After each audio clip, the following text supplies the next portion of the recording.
जय हिंद। हम लोग इस वीडियो में आज फिर से आपको ये पार्ट नंबर 4 होगा।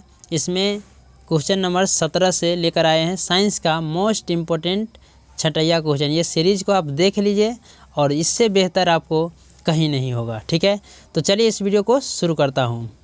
2023 के लिए है, ध्यान से समझते चलिए। ओके, मेंडलीव की आवर्त सारणी एवं आधुनिक आवर्त सारणी में अंतर स्पष्ट करें। देखिए कितना इम्पोर्टेंट क्वेश्चन है। मेंडलीव की आवर्त सारणी एवं आधुनिक आवर्त सारणी में निम्न अंतर है। ठीक है, निम्न अंतर है। क्या क्या अंतर है चलिए देख लेते हैं। मेंडलीव की आवर्त सारणी और इधर लिख दिए हैं आधुनिक आवर्त सारणी। पहला पॉइंट है, यह तत्व के परमाणु द्रव्यमान पर आधारित है और यह तत्व के परमाणु संख्या पर आधारित है। ठीक है, बात वही है, थोड़ा थोड़ा डिफरेंस है। ठीक है, इसके बाद दूसरा है पॉइंट, इसमें अक्रिय गैस का कोई स्थान नहीं है।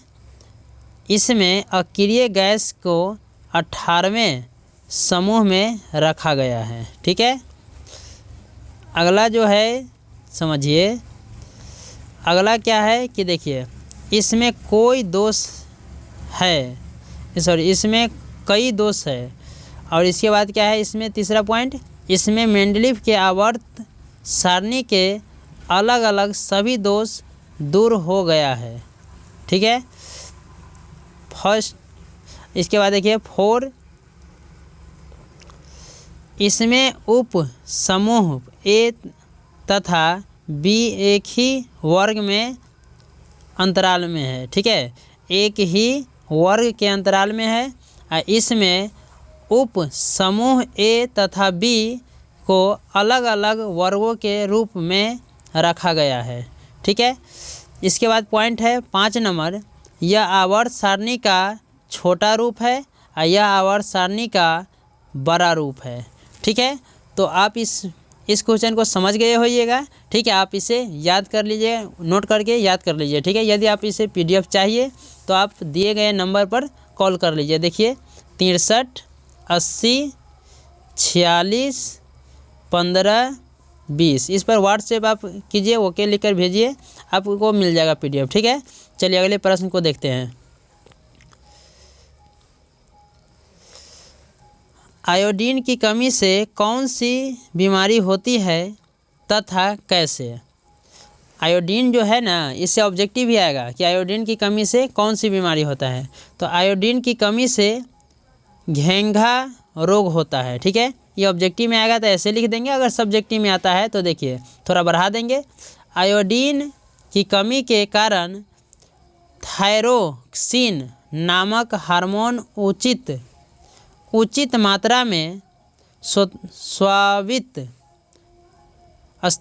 नहीं हो पाता है, जिससे थायराइड ग्रंथि का आकार काफ़ी बढ़ जाता है, जिसके फलस्वरूप गले में सूजन हो जाता है।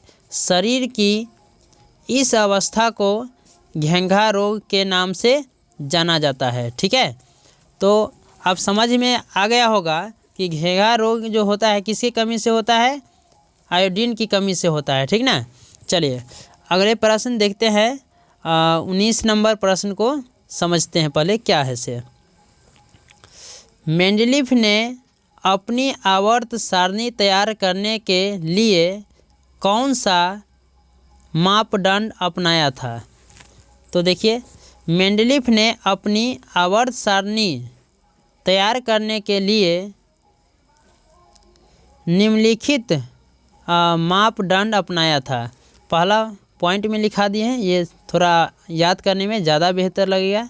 ठीक है, तो देखिए पहला, तत्वों को परमाणु द्रव्यमान के बढ़ते हुए क्रम में सजाया। ठीक है, पहला स्टेप है कि तत्वों को ना परमाणु द्रव्यमान के बढ़ते हुए क्रम में सजाया, कौन, मेंडलीव। दूसरा है क्या, समान गुण धर्म वाले तत्वों को एक समूह में रखने का प्रयास किया। जिसका गुण एक जैसा मिलेगा उसको एक आवर्त में रखेंगे, ठीक है। इसके बाद है क्या, तीसरा पॉइंट, तत्वों के हाइड्रो एवं ऑक्साइडों के अणुसूत्रों को मूलभूत गुणधर्म मानकर तत्वों का वर्गीकरण किया गया। समझ में आ गया। अगला क्वेश्चन को देख लेते हैं, थोड़ा जल्दी में देख लेते हैं इसे और समझते जाइए, और भी क्वेश्चन लेकर आते रहेंगे, ठीक है। तो चलिए अगले प्रश्न क्या है, 20 नंबर, प्रकाश संश्लेषण क्या है, इसे रासायनिक समीकरण में व्यक्त करें। ये बहुत इंपॉर्टेंट क्वेश्चन है, ये कई एक बार पूछा गया है, ठीक है। फिर से आने की उम्मीद है क्योंकि ये जो गेस किया गया है बहुत मंथन के बाद, ठीक है। तो इस सीरीज़ को आप देख लीजिए, आपको कहीं से भी दूसरी चीज़ पढ़ने का ज़रूरत नहीं पड़ेगा।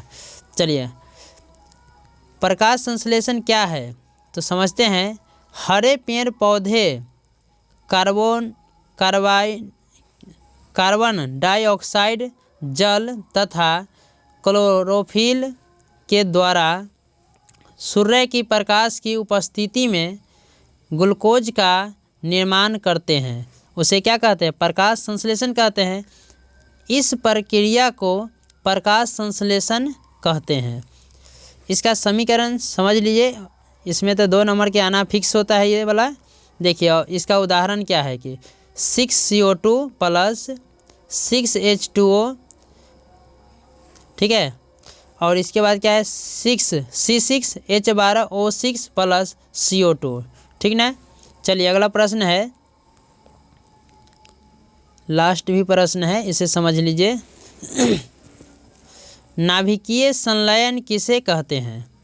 ऐसे नाभिकीय अभिक्रिया जिसके फलस्वरूप 2 हल्के नाभिक परस्पर संयुक्त होकर एक भारी